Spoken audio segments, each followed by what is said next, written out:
Lima রয়েছে আপনাদের সঙ্গে। সীমান্তে নেই কাঁটাতার, অবাধে চলছে দুষ্কর্ম, আপনাদের সামনে তুলে ধরবো। আমি চয়নিকা রয়েছি নিউজ ডেস্ক থেকে।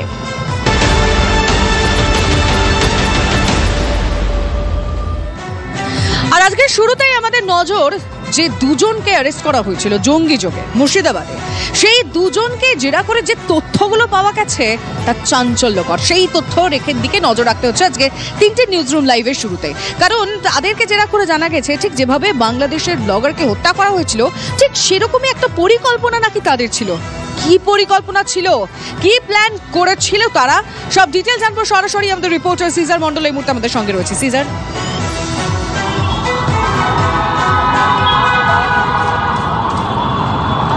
দেখো, যেটা জানা যাচ্ছে যে এই 8 জনকে যে গ্রেপ্তার করেছে অসম পুলিশ, কলকাতা রাজ্য পুলিশ এবং কেরল পুলিশের যৌথ অভিযানে, সেই 8 জনই হচ্ছে বাংলাদেশের নিষিদ্ধ জঙ্গি সংগঠন আনসারুল্লাহ বাংলা টিম বা এবিটির সদস্য, এবং এরা প্রত্যেকেই দীর্ঘদিন ধরে এই স্লিপার সেল এই রাজ্য এবং অসমে সক্রিয় ছিল।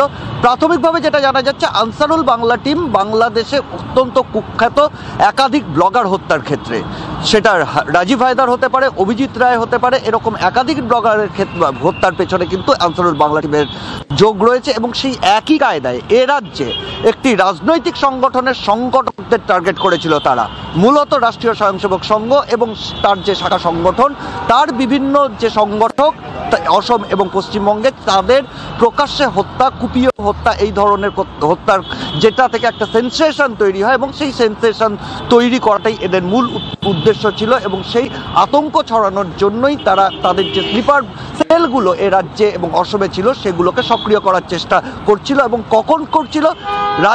বাংলাদেশে পালাবদলের পর ইউনূস সরকার ক্ষমতায় আসার পরই গত আগস্ট মাসে দীর্ঘ 10 বছর জেলবন্দি থাকা এই আনসারুল বাংলা টিমের যিনি প্রধান, সেই জসিমউদ্দিন রহমানি, তিনি জামিনে মুক্তি পান এবং তারপরই এই সক্রিয় করার কাজ শুরু হয়। এবং তারই এক ঘনিষ্ঠ ফারহান ইসরাককে প্রথম পাঠানো হয়, এবং তারপরে বাংলাদেশ থেকে আসে সাদ রাদি, এবং সেই সাদ রাদিতে এই পুরনো মডিউলগুলোকে সেগুলোকে রিগ্রুপ করা, সেখানে লজিস্টিক সাপোর্ট দেওয়া, সেখানে অর্থ পৌঁছে দেওয়া এবং তাদের নির্দেশ দেওয়ার কাজটা করছিল। এবং বাংলাদেশ এবং পাকিস্তান থেকে এই মডিউলগুলোকে নিয়ে এটা তো একটা ছিলই প্ল্যান, কিন্তু আরো একটা বিষয় যেটা জানা যাচ্ছে সেটাও তোমার থেকে জানবো, তা হচ্ছে বাংলা, অসম এবং দক্ষিণ ভারত এই তিনটে জায়গার মধ্যে গোষ্ঠীদ্বন্দ্ব একটা বাঁধানোর, নিজেদের মধ্যে একটা সংঘর্ষ যাতে হয় সেরকম একটা প্রচেষ্টা ছিল। মানে এটা কিভাবে সম্ভব?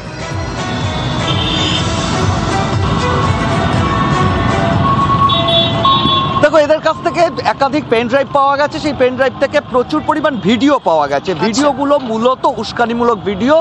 এই জসিমউদ্দিন রহমানি জেল থেকে মুক্তি পাওয়ার পরে নোয়াখালীতে একদম ভারত বিদ্বেষী এবং হাসিনা বিদ্বেষী বক্তব্য রেখেছিলেন, সেরকম ভিডিও এবং একাধিক ইসলামিক যে প্রচার পুস্তিকা, আল কায়দা অনুসারী যারা রয়েছে তাদের যে প্রচার পুস্তিকা, এগুলোতে মূল উদ্দেশ্য যেটা বলা হচ্ছে যে এই যে বিশেষ একটি রাজনৈতিক সংগঠন বা এই ধরনের সংগঠনের যারা কার্যকর্তা রয়েছে তাদেরকে হত্যা করলে স্বাভাবিকভাবে সামাজিক একটা বিশৃঙ্খলা তৈরি হবে, একটা সেন্সেশন তৈরি হবে। সেই সেন্সেশনকে কাজে লাগিয়ে সামাজিক একটা বিশৃঙ্খলা এবং গোষ্ঠী সংঘর্ষের আবহ তৈরি করা, এবং সেই গোষ্ঠী সংঘর্ষ হলে সেখান থেকে তারা পরোক্ষভাবে লাভবান হবে তাদের সংগঠন বিস্তৃতির। এই লক্ষ্যেই তারা এগোচ্ছিল, এবং সেটার জায়গা থেকেই কোথাও গোয়েন্দারা মনে করছেন এটা একটা ভয়ঙ্কর পরিকল্পনা, যে পরিকল্পনা অনেকাংশেই রোধ করা সম্ভব হয়েছে, কিন্তু তারপরে বড় পরিকল্পনা ছিল যেটা অবশ্যই সাফল্য তো বলাই যায় গোয়েন্দাদের। অনেক ধন্যবাদ সিজার তোমায়। আমরা এই বিষয়ে কথা বলেছিলাম প্রাক্তন এনএসজি কর্তা দীপাঞ্জন চক্রবর্তীর সঙ্গে। কি বলেছেন শুনুন। ওখানকার যারা আদিবাসীরা যদি কেউ ইসলামিক সন্ত্রাসবাদী গ্রুপের সঙ্গে ইনভলভ হতে চায়, তাদের জন্য একটা কন্ডিউসিভ এনভায়রনমেন্ট তৈরি হয়। ওখানকার বিধায়ক সাপোর্ট করছে, ওখানকার পুলিশ সাপোর্ট করছে, ওখানে রাজনৈতিক শাসক দল সাপোর্ট করছে। তো সেখানে সেফ হেভেন হবে না, তো সেফ হেভেন হবে কোথায়? তো কমপ্লিট ডেমোগ্রাফি চেঞ্জ হয়ে গেছে। মুর্শিদাবাদের নাম আসছে, কিন্তু আপনি বাকি ডিস্ট্রিক্ট গুলোতে যান, দেখবেন প্রত্যেকটা হয়তো মুর্শিদাবাদের থেকেও খারাপ। এখানে ধরা পড়েছে বলে আজকে আলোচনা হচ্ছে।